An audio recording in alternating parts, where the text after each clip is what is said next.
Le projet des nanotechnologies, l'exposition au musée de la civilisation est un petit peu particulière parce qu'elle permet aux visiteurs de se positionner par rapport aux nanotechnologies.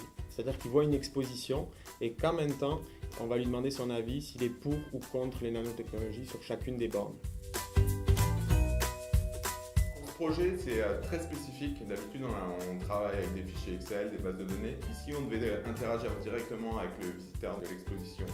À son arrivée, il récupère un petit canard qui est accompagné d'une puce RFID. Et lorsqu'il fait son tour de l'exposition, on lui propose de répondre à quelques questions qui sont matérialisées par des bornes. Et il suffit pour lui de poser son canard sur la réponse et le canard récupère en gros la donnée de l'utilisateur. Et toutes ces informations sont déchargées vers nos serveurs.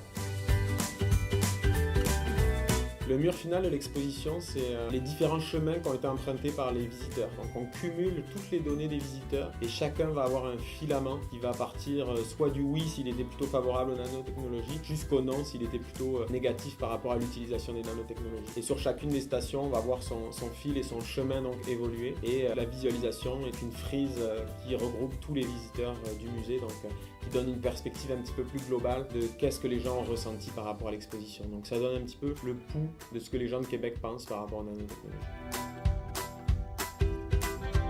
L'aspect le plus important de cette database, c'est le temps réel. Donc on a choisi d'utiliser des technologies comme les 3JS pour le rendu visuel, couplé à justement une technologie WebSocket qui permet de faire évoluer la data visualisation en temps réel grâce à l'interaction des visiteurs.